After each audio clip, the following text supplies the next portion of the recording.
అది లైవ్ పెట్టినప్పుడు నేను కొన్ని క్వశ్చన్స్ అడిగిన. ఇప్పుడు ఇజ్రాయెల్ లో పుట్టిండి యేసు, ఇప్పుడు అక్కడ ఆయనకే కొట్టి చంపేశారు. ఇప్పుడు కూడా వస్తున్నారు తెలుసా, ఇప్పుడు కూడా వస్తున్నారు. అడగనా అడగనా జమిని అడగనా? అయ్యా గురుగారు నా క్వశ్చన్స్ లోకి అలాగే సార్, ప్లీజ్ సార్ ప్లీజ్. యేసుపై ఉమ్ము ఇప్పుడు కూడా వస్తున్నారా లేదా?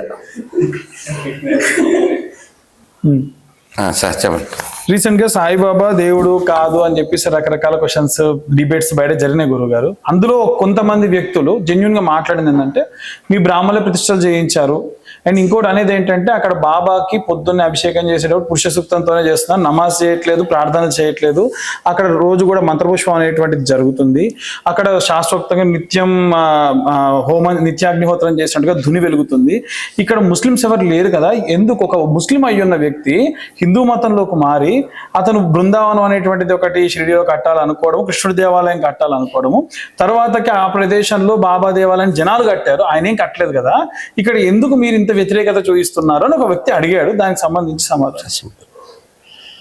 మీ నాన్నగారు ఉన్నారా? ఉన్నారు. ఇప్పుడు ఎవరిని పిలిస్తే బాగుంటుంది? నాన్నని నాన్న అని ఎవరిని పిలిస్తే బాగుంటుంది? నాన్నని పిలవాలి అంతే. ఒకవేళ నాన్న లేకపోతే కూడా ఎవరినో నాన్న అన్నాం కదా, బాగుండదు. అట్లా ఇంతే సార్. ఇప్పుడు ప్రాక్టికల్గా ఆలోచించండి. ఓ పాట, షిరిడి ఏమా పండరిపురము అని సాంగ్ ఉంది.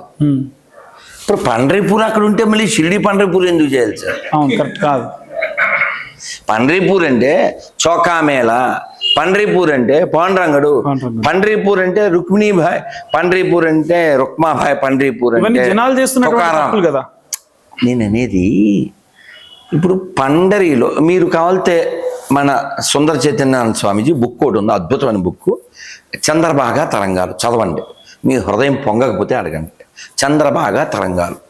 ఎంతమంది ఆ చంద్రభాగా దగ్గర పుట్టి ఆ విఠలుని కొలిచి కొలిచి తలచి తలచి ఆయన్ని పొందారు. ఓ నామదేవ్, ఓ జ్ఞానదేవ్, ఓ తుకారాం ఎన్ని అభంగాలు రాశారు. మీకు తెలుసా? శివాజీ మహారాజ్ కూడా అక్కడికి వెళ్ళి. ఎస్, మీకు తెలుసా? ఇప్పుడు శంకర్లు, రామానుజులు, మధ్వాచార్యులు ఎందరెందరో పుట్టిన నేల. చాలామందికి సమాధి ఉంది, కానీ సమాధి లేని ఒక గృహస్థు ఎవరు? తుకారాం. ఎందుకు లేదు? ఆయన అసలు స్వామిలో కలిసిపోయారు. మీరు చూడండి ఒకసారి. జీవంగా వెళ్ళారు. అవును, విత్ సశరీరంగా వెళ్ళారు వైకుంఠం. అవును, అదే 10,000 సంవత్సరాలు అవ్వలేదు. అవును, అదేందా? తన భార్య కూడా రోధిస్తుంది వెనకాల, మళ్ళీ వెనక్కి వస్తుంది విమానం. మీరు అసలు మీకు హిందీ మరాఠీ రాకపోయినా పాత మరాఠీ సినిమా చూడండి. అసలు ఆ విమానం మళ్ళీ వెనక్కి వస్తుంది, తీసుకెళ్తుంది, వాళ్ళు కీర్తన చేస్తారు. చెబుతుంటేనే నాకు అసలు రోమాంచితమైపోతుంది. అంత గొప్ప పండరీపూర్ క్షేత్రం ఉన్నప్పుడు, అంత చారిత్రక ప్రదేశం ఉన్నప్పుడు ఇంకో దాన్ని రీక్రియేట్ చేయడం ఎందుకు?